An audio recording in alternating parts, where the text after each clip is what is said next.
Guys, നമ്മൾ finally കുറേ നാളത്തെ ആഗ്രഹമായിട്ട് ഫൈനലി ഗോയിങ് ടു. ഇപ്പോൾ രാവിലെ ഏകദേശം 4:30 ആയിട്ടുണ്ട്. നമ്മൾ റെഡി ആയിട്ട് പോവാണ്. നമുക്ക് രാവിലെയാണ് ഫ്ലൈറ്റ്. ആക്ച്വലി ഇന്നലെ രാത്രിയിലത്തെ ഫ്ലൈറ്റിൽ പോകേണ്ട നമ്മളാണ് ഇന്ന് രാവിലെ പറയുന്നത്. അത് പറഞ്ഞ് രാവിലെ തന്നെ ഞാൻ നെഗറ്റീവ് അടിപ്പിക്കുന്നില്ല. അത് ഞാൻ വഴിയേ പറയാം കേട്ടോ എന്താ സംഭവിച്ചതെന്ന്.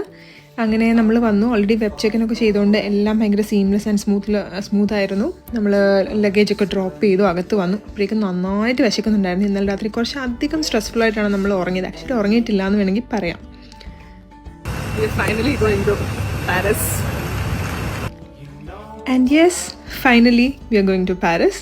അപ്പോൾ ഒരുപാട് സന്തോഷമുണ്ട് കേട്ടോ. ഞാൻ അത്യാവശ്യം നല്ല എക്സൈറ്റഡ് ആയിരുന്നു. പക്ഷേ ഇന്നലെ ഞാൻ പറഞ്ഞില്ലേ കുറച്ചധികം ഇഷ്യൂസ് വന്ന കാരണം ആ ഒരു എക്സൈറ്റ്മെൻറ്റും ഹാപ്പിനെസ്സും ഒക്കെ ഒന്ന് ഡൗൺ ആയിട്ടുണ്ടായിരുന്നു. ബട്ട് ഇറ്റ്സ് ഓക്കെ, ചില കാര്യങ്ങളൊക്കെ അങ്ങനെ വന്നു പോയി അങ്ങനെ അങ്ങ് വിചാരിക്കുക അല്ലേ. അപ്പോൾ ഇനി അങ്ങോട്ട് കുറച്ച് ദിവസം നമ്മളുടെ പാരീസും വിശേഷങ്ങളൊക്കെ